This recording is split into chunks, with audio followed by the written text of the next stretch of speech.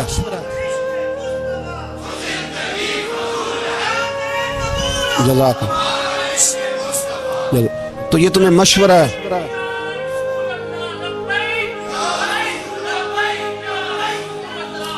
میری بات سنیں، یاد رکھیں، یہ لوگ بعد میں پچھتاتے ہیں، پھر مناظرے کراتے پھرتے ہیں اس نے صحیح کیا کہ غلط کیا، پھر انہیں ہوش آتی ہے بعد میں، پھر ان کے ہوارے نکل کے میدانوں میں دلیلیں دیتے ہیں. اس لیے ہمارا مشورہ ہے انہیں کہ یہ اپنی حد میں رہیں، اور جو کام تمہارے ذمہ، میں نے کہا نا تم نے بڑا لوٹا، یہ قوم روز تمہیں موقع دیتی ہے لوٹنے کا، موقع دیتی ہے، تو تم نے دولت لوٹ کے پیٹ نہیں بھرے، اب ایمان لوٹنے کے چکر میں آ گئے ہو.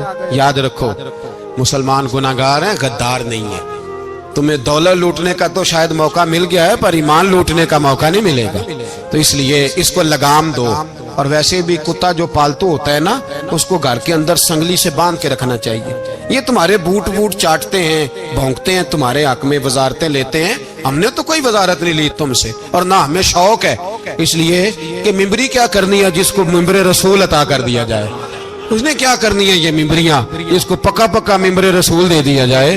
تو اس لیے اس سے باہر آؤ. میں نے کہا بڑے بڑے نمرود، فرعون، قارون دفن ہے، تمہارا بھی نام تک نہیں ہوگا، بالکل نام نہیں ہوگا. اس لیے ہمارا مشورہ، اور آپ لوگ بھی آئے نا یہ اگلے سال، تو ان کو کھڑا کر کے پوچھ لینا اسلامی جمہوریہ پاکستان کا تم نے MPM میں نے بننا ہے، پہلا کلمہ ہی صحیح سنا دو.